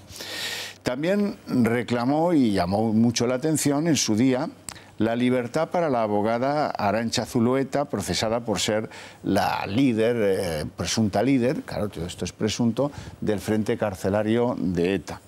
También, el mismo, todo esto concurre en la misma persona, José Ricardo de Prada, avaló el faisán, el chivatazo de algunas fuerzas policiales guiadas por mano política a algún etarra para que no fuera detenido en Irún, en el bar Faisán. El mismo también fue acusado por la defensa de Pablo Crespo, por Pablo Crespo si lo prefieren, de que tiene una hija que se dedica a esto de la politología. Cuando me entere ya les diré lo que es, que colabora con un abogado, Gonzalo Boye, que ejerce la acusación en varias piezas de Gürtel, razón por la cual alguien entendió que debiera ser separado del juicio de la Gürtel. Bueno, este Gonzalo Boye, por si alguien no lo sabe, es un ciudadano abogado nacido en Chile, que en 1996 fue condenado por la Audiencia Nacional a 14 años, ni más ni menos que de cárcel, por colaborar con la ETA y hacer de carcelero de aquel industrial soriano, Emiliano Revilla, el de los chorizos Revilla. Bien. Por último, y acabo, porque es que la personalidad de José Ricardo de Prada da mucho de sí. El Consejo del Poder Judicial le archivó unas diligencias por decir que en España se torturaba. No les parecieron importantes, tampoco les parecieron importantes las reclamaciones de ser recusado que planteaba la defensa de Crespo, y ahí continúa en ese tribunal de la Audiencia Nacional al frente del caso Gürtel. Don Fernando. Bueno, de Prada es una persona a la que se llama el Garzón 2. Es decir, una persona cercana al PSOE y a la que se le mete en esta trama de jueces, fiscales y miembros de la judicatura progresistas. Personalmente, no me gustaría verme afectada por una decisión de Prada. Creo que una persona que defienda a los etarras de esa forma, los etarras son asesinos, terroristas, y hay que decirlos. Una persona que dice que en España la tortura se ha producido de manera clara no me genera confianza. No le conozco personalmente, pero así a simple vista es lo que se comenta en la Audiencia Nacional. Es cierto que policía y guardias civiles huyen de Prada, no les gusta que los sumarios acaben en sus manos. Y bueno, eso es lo que puedo decirte. No. Doña Bárbara. Yo creo que sí tiene muchas cosas en común con Garzón, pero sí creo que hay algo que les diferencia. Yo creo que al final a Garzón lo que le perdió fue querer acaparar todos los casos mediáticos y medrar a costa de eso. Entonces por eso se extralimitó. Estaba tan obsesionado con imputar al PP y tener un gran juicio de corrupción que se le fue la mano. Yo creo que de Prada, si se caracteriza por algo al final, es al revés, por intentar... O sea, no digo que haga mal su trabajo, pero sí, por ejemplo, pues Garzón impulsó muchísimos juicios a etarras. Él quería que tuvieran unas condenas altas. De Prada, al revés, critica las condenas a los etarras, dice que en España se tortura, defiende que se libere a gente que ha colaborado activamente con ETA. Y me parece una vergüenza, personalmente igual soy un poco dura, pero que un juez de la Audiencia Nacional, que se supone que tiene que velar en contra del terrorismo... Tal vez sea un poco dura, pero no está sola. A mí también me parece que es una vergüenza. De todas maneras, ha sido muy benévola con Garzón porque se le ha olvidado un detalle que al principio comentábamos. La cacería se la pagan a él. Sí. La cacería, donde se ponen los relojes en hora para desatar la cacería, la otra, la de Gürtel, pero la de los cuernos, que cuesta una pasta, porque cada vez que tumbas a uno de esos bichos, se llamen como se llamen, que creo que son muflones, pues alguien paga, y alguien paga bien. Y eso se celebra a tan solo 8 kilómetros del pueblo de Garzón. Sí, si no... Y ahí acuden sus fiscalas, y ahí acuden sus policías judiciales de cabecera, y ahí acude el ministro Mariano Fernández Bermejo. Es decir que... Sí, el círculo de Prada y de Garzón al final en la audiencia ha sido el mismo. Y yo quiero decir, usted decía, hombre, sí, acaparaba los juicios del candelabro, que decía aquella famosa modelo, ¿verdad? No solo los acaparaba, es que estaba dispuesta a invertir en conseguirlos, y en concitar y concertar la hora D, día H de las acciones de la justicia. Yo te agradezco mucho que nos hayas eximido. Bueno, me parecía pero yo que puedo repetir lo que dije el primero o segundo día cuando hice las cuestiones previas. Mirar, derecho es el arte de lo bueno y lo justo. Eso es lo difícil. Y estos tres magistrados, cualquier magistrado frente a una macrocausa tiene una difícil misión. Pero también le dije una cosa a los magistrados, directamente a ellos. Señorías, juzgar esto no solamente hay que serlo, sino también parecerlo. Y eso es lo que se está pidiendo. Que sean y parezcan justos. Evidentemente no puedo, con alguno de los magistrados me une una relación profesional desde hace años y bueno, jurídicamente podemos tener nuestras divergencias. Aquí lo que pasa es una cosa, y es que son los Gürtel. Y como ha ocurrido en Valencia, y nos ha ocurrido en Valencia, los magistrados allí han seguido el dictamen del Ministerio Fiscal, hay que hacer justicia social, que por cierto, yo no sé qué derecho es ese. Cuidado ahí, alto ahí. Como diría José María García, estalló la bomba deportiva. O sea, me está diciendo que aquí hay juicios que ya vienen hechos y empaquetados al tribunal que los tiene que juzgar. Pero vamos a ver, yo lo he dicho en el recurso de suplicación en el que pude colaborar con don Miguel Durán, en el caso de tal, yo lo dije. Vamos a ver, esto de la justicia social que implica el Ministerio Fiscal, estos señores están en la cárcel hoy en prisión provisional porque son Francisco Correa, Álvaro Pérez y Pablo Crespo. Porque en el resto de asuntos muy parecidos, con penas muy superiores o idénticas, Filesa, por ejemplo, la Audiencia Nacional, el criterio de la Audiencia Nacional siempre ha sido que, puesto que no había un riesgo de fuga, ¿vale?, siguieran donde estaban. Bien, esa justicia social ha ocurrido, ya tenemos ese ejemplo, en Valencia, en el Tribunal Superior de Justicia de Valencia, y están en la cárcel por eso, y ya les han paseado suficiente. Esperemos que el mismo error que cometió el Tribunal Superior de Justicia, yo confío que no lo cometa la Audiencia Nacional. En este caso, que particularmente me ofrece mayores garantías que el Tribunal Superior de Justicia de Valencia.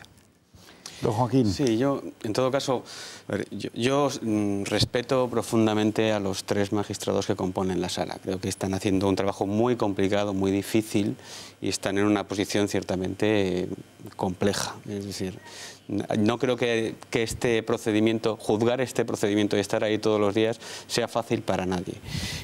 No, pero que te recuerden, el pedigrí proviene de la peculiaridad de un magistrado que hace declaraciones que, por ejemplo, yo no encuentro declaraciones de Hurtado. Tampoco encuentro declaraciones de Diego. Bien, no podemos, en cambio, encuentro no podemos olvidar que al final los jueces son personas, tienen sus opiniones y tampoco es evitable que un juez manifieste su opinión sobre determinadas cosas que puede desagradar o no. Lo que hay que valorar es si eso luego tiene incidencia en sus resoluciones judiciales. A mí no me consta que el señor de Prada haya dictado una resolución excesivamente benévola contra ningún terrorista por el hecho de manifestar sus opiniones en tal sentido. Luego, quiero creer su absoluta independencia más allá de sus opiniones. Otra cosa distinta es que tengamos que valorar la posible causa de recusación precisamente por verter opiniones o pronunciarse sobre situaciones y sobre hechos que puedan tener una implicación en el procedimiento que se va a juzgar. No por el hecho de que esa persona tenga un conocimiento, una voluntad o una decisión de influir, sino por lo que dice la jurisprudencia muchas veces, que ya basta la apariencia de la existencia de una posible causa de motivar un prejuicio para que esa persona deba quedar apartada. Es decir, no es necesario que digamos, ni es necesario que se pruebe que el señor de Prada efectivamente no sea objetivo en este procedimiento. No dudo de su objetividad. La cuestión está en que la jurisprudencia ha determinado que si hay alguna apariencia, una posible apariencia de ello, debería provocarse esa separación. Se planteó la recusación por gran parte de las defensas. Y aquí lo que sí yo creo que hay que tener en cuenta es que en este mismo procedimiento se puso el baremo, se puso el listón muy alto, porque previamente se provocó, se expulsaron del procedimiento y quedaron recusados 2 magistrados precisamente por haber tenido ciertas relaciones o ciertas opiniones en un sentido favorable al Partido Popular. Luego, al final, se colocó el listón tan alto que ciertamente parece un poco complicado que en este caso, donde también existían o parecían existir algunos indicios que podrían apuntar a una recusación, no se haya llevado a cabo. Eso puede tener consecuencias a efectos de nulidad. Decía el señor Gordillo que se habían planteado incidentes de nulidad y que habían sido resueltos por la sala. Bien, yo creo que la mayor parte de las nulidades planteadas por las defensas han quedado pendientes para ser valoradas en sentencia, y las nulidades planteadas pueden dar lugar efectivamente a motivos de casación, de en amparo. El Supremo habrá que ver, ¿no? Efectivamente. Doña Bárbara y don Fernando, ¿ustedes tienen la sensación de que cuando escriben de esto, cuando hablan de esto, de que los imputados por el caso Gürtel ya venían condenados antes de empezar la vista oral? Yo creo que sí, o sea, porque en España, y no sé si en otros países, pero sí, especialmente en España, siempre se producen en estos casos tan mediáticos 2 juicios paralelos, el que está en los tribunales y el que se produce en los medios de comunicación y en los bares y con la sociedad en general. Y yo creo que, como encima estos juicios han coincidido en una época en la que la gente lo ha pasado mal, porque ha habido una crisis económica y sigue habiendo muy fuerte, y ha indignado muchísimo más que lleguen políticos o gente vinculada a partidos políticos y presuntamente roben. Y yo creo que la gente ya... Bárcenas para la sociedad ya es un ladrón. Y probablemente Mariano Rajoy lo sea, aunque nunca se pueda demostrar o no sea verdad. Y yo creo que nos hemos influido mucho los medios de comunicación. Que la presunción de inocencia más de una vez nos la hemos saltado y que siempre hablamos de una forma muy crítica con todos los imputados, aunque todavía no estén condenados. ¿Y sabes por qué ocurre eso? Y perdonad. Porque durante la investigación hay que recordar, durante esa instrucción, todos los datos que ahí se van conociendo tienen que ser reservados para, ya no hablo de secreto, que además puede ser, no, reservado significa para las defensas, para la fiscalía, para la policía, para todas las personas que lo conocen tienen que ser reservados, no pueden salir al exterior. Al exterior salen cuando llegamos al juicio oral, que una de las garantías es la publicidad, que todo el mundo conozca qué pruebas hay a favor y en contra de las personas que se están acusando. ¿Qué ocurre? Que como desde el minuto cero se filtra, y la filtración, no estoy hablando de los periodistas, quien lleva a cabo la filtración está cometiendo un delito de revelación de secretos o de obstrucción a la justicia.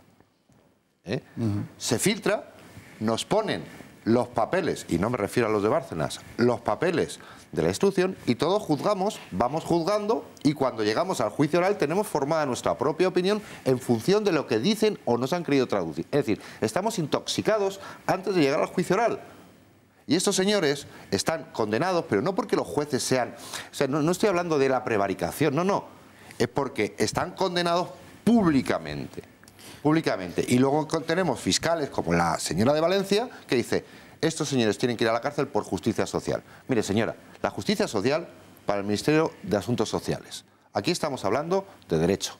Aquí estamos hablando de justicia y, por lo tanto, de si hay pruebas o no para condenar a una persona que todavía, estos tres señores, de los que hablábamos, Correa, Crespo y Álvaro Pérez, son inocentes todavía, pero hasta en Valencia, porque la sentencia no es firme, y por supuesto en Madrid, y en todas las que lo quedan. Y el señor Luis Bárcenas, por supuesto. Ahora, ya no van a recuperar jamás, ni esto de su vida, ni esto. Bueno, le debo palabra a usted, pero nos vamos a ir a publicidad, a la vuelta con mucho gusto.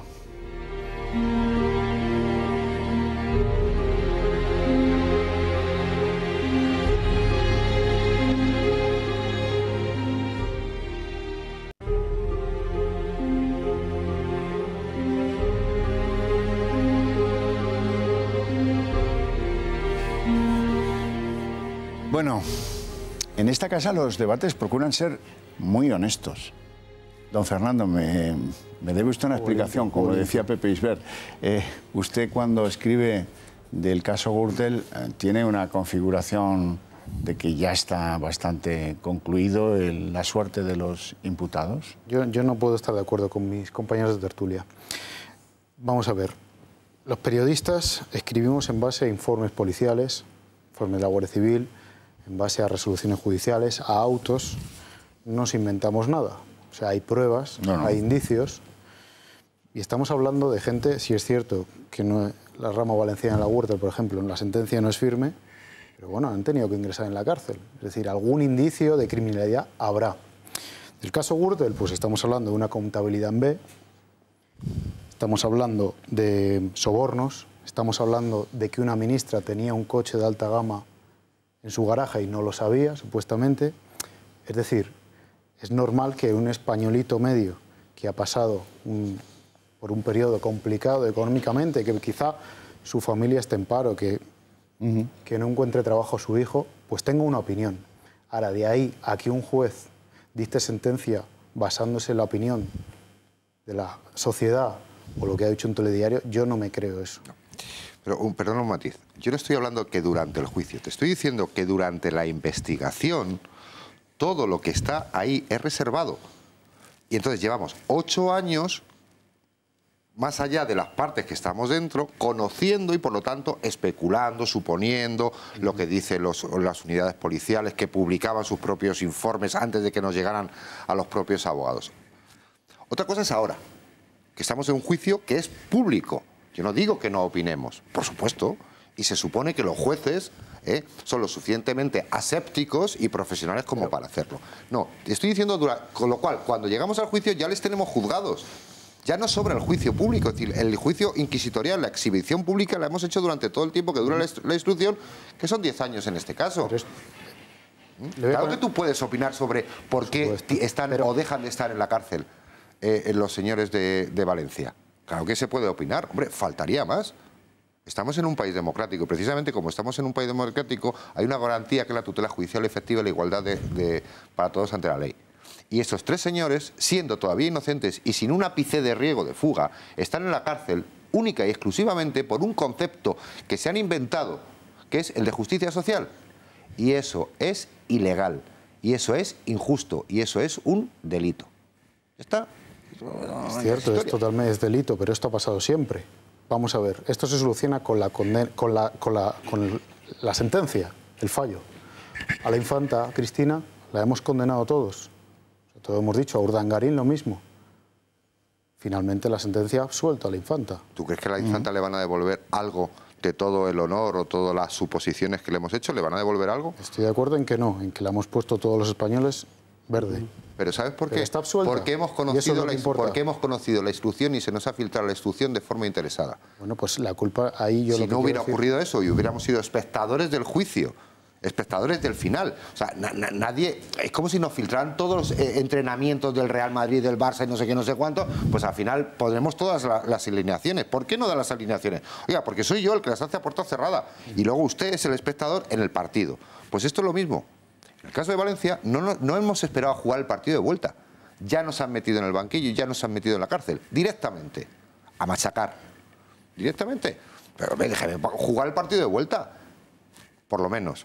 Pues esto es igual. Oiga, el partido de la Gürtel de la época es ahora. Que venga el señor Rajoy es para dar un poco de espectáculo en el intermedio. Ni más ni menos, porque como había dicho bien, él no le podemos hacer ninguna pregunta de nada, porque nada se está juzgando de lo que haya podido ver, oído y tal. Otra cosa serán la pieza de los papeles, bueno, eso ya se verá. Pero en esta, nada. Pero bueno, tenemos que meter en el intermedio pues una coreógrafa... Sí, a ver, el problema principal es que se cargan mucho las tintas en una parte del procedimiento que es la instrucción, en la que únicamente se toma en consideración determinados informes que lamentablemente están elaborados desde una presunción de culpabilidad. Es decir, se analizan por unos policías que serán todos los profesionales del mundo, pero ellos tiran por de formación profesional de buscar la culpabilidad de una persona y no toman en cuenta aquellos elementos que son contrarios a las tesis que están manteniendo. Y nos encontramos muchas veces con que llegamos a un juicio donde al final la información que sale es una información contradictoria. Y como está pasando en el juicio de Gürtel, la mayor parte de los testimonios están poniendo manifiesto cómo hay absolutamente contradicciones en las tesis que se estaban sosteniendo a priori. Vamos a ver cómo concluye el procedimiento, pero desde luego yo creo que el problema principal es que cuando se ha estado jugando con la guillotina desde el primer momento, luego no le puedes decir a todo el mundo que al final esa persona se va por la puerta. Ese es el verdadero problema que hay. Generamos demasiada expectación para luego permitir que una persona, en virtud del principio de presunción de inocencia, pueda salir inocente de una sentencia. Muy rápido, algo que ocurrió ayer. Al señor don Alberto López Viejo y a mi cliente les llevan acusando años de que eran los que decidían qué actos de la presidenta de la Comunidad de Madrid se hacían y cuáles no. Ayer llega Esperanza Aguirre y a la primera pregunta de la fiscal dice, perdone, quien decidía a qué actos acudía, a cuáles no acudía, tanto públicos como de empresas privadas, era yo. Y lo repitió en 3 ocasiones. Bueno, pues nos hemos tirado años escuchando lo contrario, igual que escuchando Luis el Cabrón. Nos hemos años escuchando, no, estos señores se organizaban todo y resulta que la propia presidenta que dice, hombre, a mí Alberto López Viejo no era mi confetal, dice, no, yo decidía eso. Se lo preguntó la fiscal 3 veces, porque además lo decía la policía y lo decía el escrito de acusación. ¿Y ahora qué pasa? Hombre, yo un poquito matizar. Yo creo que la policía cuando prepara un informe no busca la culpabilidad, busca seguir unas pruebas que le pueden llevar a unos indicios. No es que diga, venga, voy a acusar a este. Evidentemente, yo no estoy, por supuesto, diciendo... trato de decir que la policía haga algo que sea irregular ni que diga algo que no crea que sea cierto, pero que al final lo que va buscando es una tesis inculpatoria. Y entonces, al final nos encontramos con que hay elementos que están en la otra parte de la historia que deberían tenerse en cuenta. Y eso, quien tiene que tomarlo en cuenta es el juez. Exactamente. Entonces, la cuestión está en que durante la instrucción solamente se tiene en cuenta una versión inculpatoria y luego nos llegamos al juicio y los jueces tienen que tener en cuenta los elementos de desimputación. Sí, en eso estoy completamente de acuerdo y que todo el mundo tiene derecho a defensa, pero lo que nos llega a los periodistas, que al fin y al cabo es lo que publicamos, sí que es cierto que son esos informes policiales de policía, de Guardia Civil, pero que no están basados en nada, que podrá tener una explicación. Pero que es verdad, o sea, es como si alguien te dice es que fulanito ha robado y luego alguien te explica que es que robó porque no tenía con qué alimentar a su familia. Sí, tendrá una justificación, pero el hecho objetivo es que ha robado. Pero un momento, saco yo como conclusión de lo que estamos hablando que a pesar de que quedó claro el atropello de algunos de los imputados en esta causa porque eran grabados, por ejemplo, en sus conversaciones con sus defensores en los centros penitenciarios, pues ha seguido el rodillo machacándoles durante toda la instrucción y ahora también en la fase oral. ¿Esto es correcto? A ver, la cuestión está en que el procedimiento, como decía Marcos, parte de un principio viciado. Yo creo que no hay ningún procedimiento en España que tiene una instrucción afectada por una vulneración de derechos fundamentales reconocidas por una sentencia del Tribunal Supremo. Entonces, de momento eso no tiene ninguna consecuencia, pero vamos a ver, acabaremos en Europa y veremos a ver dónde se establece. Tema de los Pujol. Pendrive. ¿Cómo han obtenido ustedes el pendrive? Con unas escuchas ilegales. Se acabó el procedimiento del pendrive. Nosotros también en la Gürtel tenemos un pendrive que se obtuvo en un registro que no se debe haber registrado lo que pretendían registrar. Las cuentas famosas en Suiza, que dicen que encontraron, y que ya veremos, vamos a ver, que existen, que eso no es un delito en principio, se encontraron por unas conversaciones entre parte de los imputados en ese momento y sus abogados, que llegaron a la Fiscalía y la Fiscalía fue corriendo a Garzón a decirle: Garzón, Garzón, que se nos van con el dinero, vamos a... Eso es hacer trampas. Eso es hacer trampas. Y lo que hacen los informes de la UDEF o de la UCO en muchas ocasiones, por supuesto, ellos están al servicio de lo que entienden que es la búsqueda de los delitos, ¿vale? Pero quien está de perfil siempre y que debía garantizar que no se cometiera ninguna ilegalidad son dos partes que no lo hacen, que es la Fiscalía. Siempre está de perfil, bebiendo de lo que dice la policía. No participa en absoluto. No participa en absoluto en defensa de la legalidad. Y el juez de garantías, que muchas veces se la cuelan.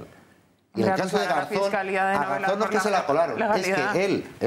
Que acusara a la Fiscalía de no velar por la legalidad. Pues mira, ¿sabes por qué no está por la...? Porque si estuviera por el defensa de la legalidad no podría permitir en ninguno de los casos que se hubiera grabado a los letrados en la prisión de Soto del Real. Eso es defender la legalidad, porque es su obligación, o sea, es su obligación. Y ya por eso se tomaron medidas y se depuraron responsabilidades. Sí, pues mira, la principal responsabilidad que hay que tomar es la nulidad de todo lo conseguido a partir de esas grabaciones.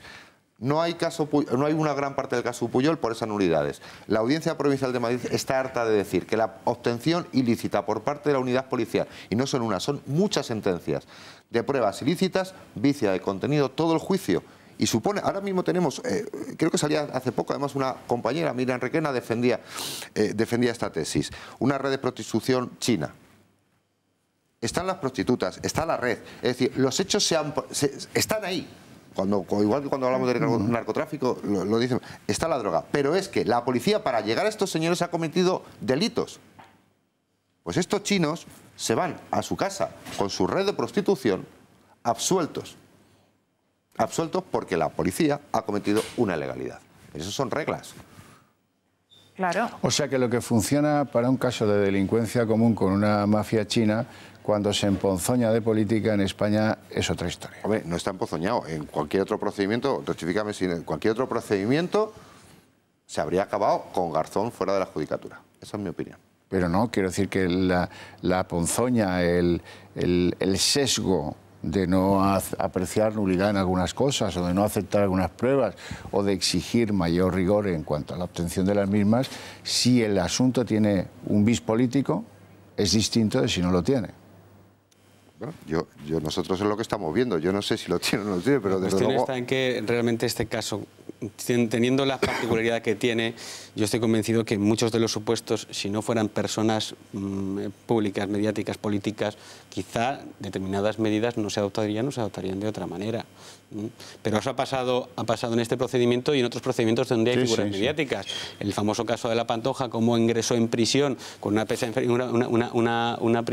inferior a 2 años, pues digamos que desnivela la igualdad. También se aplicó justicia social, ese principio del derecho que algún fiscal, si me está oyendo, me gustaría que nos dijera que en qué artículo de la Constitución viene, porque yo sigo buscando y no lo he encontrado. Fue la Audiencia Provincial de Málaga la que exigía ejemplaridad. Ejemplaridad. ¿no? Ahora lo han transformado y hablan de justicia social. No sé. No le falta razón a los letrados cuando dicen esto. Claro, es que imagínense un titular de el caso Gürtel queda anulado por las escuchas de Garzón. O sea, y que todos los procesados se van a su casa absueltos.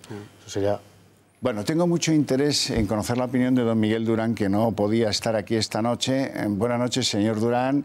Le pregunto, ¿es útil o no que Rajoy sea... que Garzón, madre mía. Que Rajoy sea testigo en el caso Gürtel? ¿Esto servirá de algo que le hayan reclamado para declarar como testigo?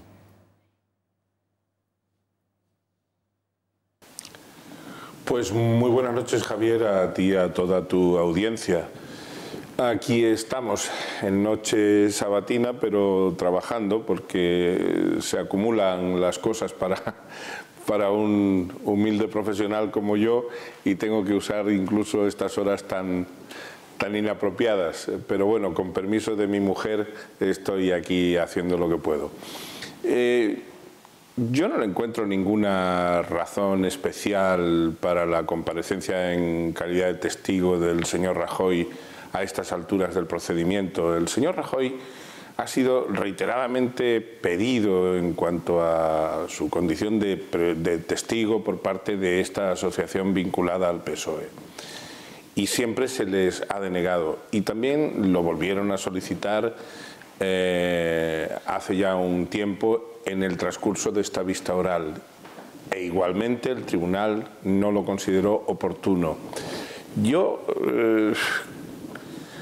creo que es una cosa tan absolutamente insustancial que solo tiene un valor estrictamente político. Es decir, ¿le conviene a los solicitantes? Pues seguramente sí, claro, por eso lo solicitan, pero no porque puedan extraer de ahí ninguna conclusión que ayude a encontrar la verdad que se persigue en este tema, porque si algo queda claro y tenemos claro todas las partes es que el señor Rajoy no participaba en absoluto en ninguno de los hechos de forma ni directa ni indirecta. El señor Rajoy no participaba en ninguno de los hechos que se están juzgando aquí.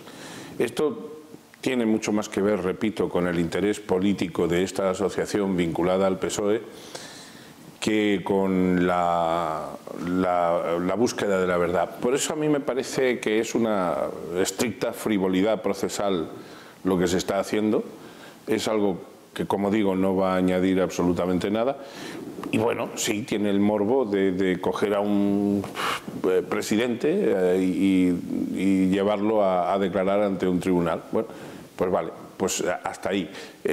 La cuestión de que el señor Rajoy pues tuviera ya más o menos amortizado el tema Gürtel y de pronto se le vuelva a poner otra vez la fiera de pie, pues sí, eso tiene el morbo informativo que como se ve, pues ha suscitado, pero nada más.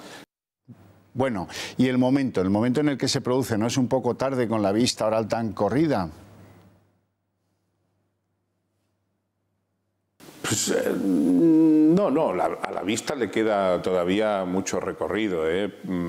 Pensad que aquí tienen que comparecer los señores agentes de la UDEF, tienen que comparecer todavía mucha gente, tienen que comparecer los secretarios generales del Partido Popular, que también por una votación en la que el presidente ponente votó en contra, pero el magistrado José Ricardo de Prada y su compañero, don Julio de Diego, pues votaron a favor de la petición del señor Bárcenas.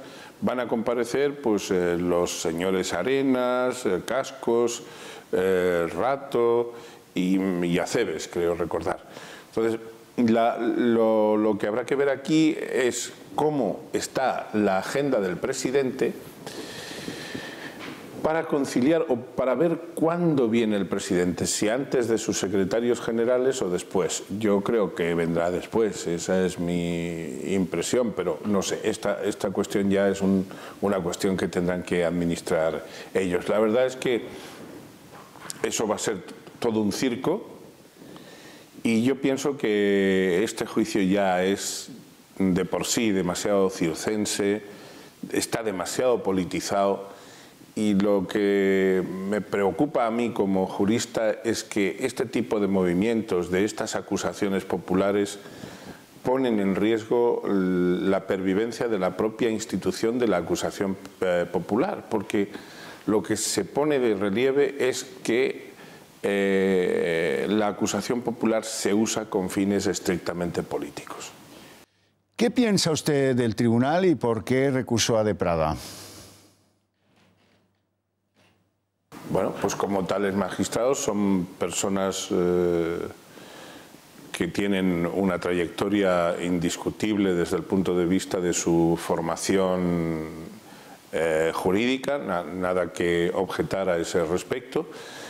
Se dice que el ponente presidente, don Ángel Hurtado, es de tendencia más bien conservadora, en tanto que don José Ricardo de Prada sería de tendencia opuesta.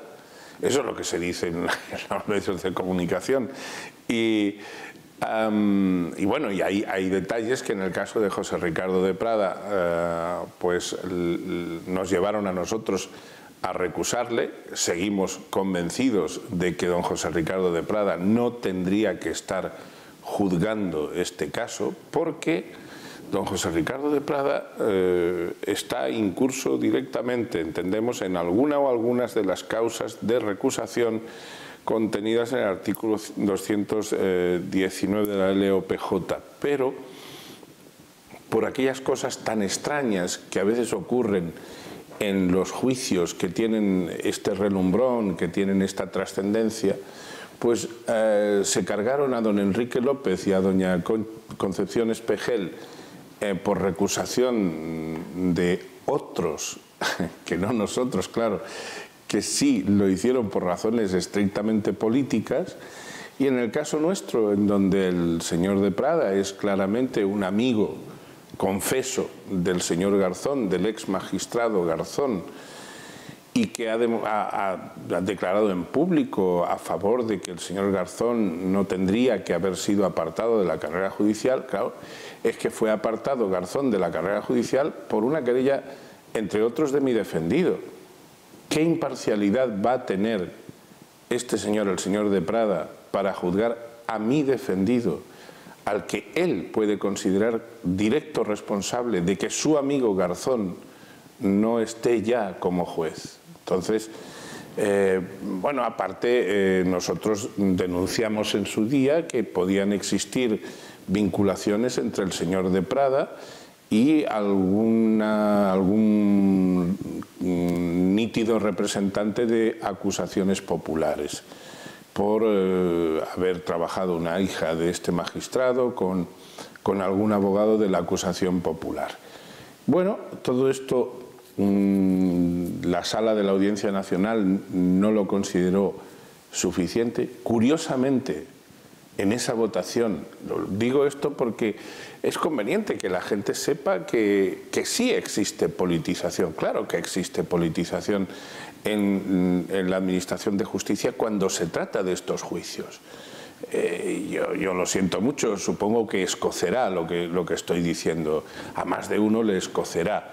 Pero esto es así, porque curiosamente en la votación que se produjo en la sala para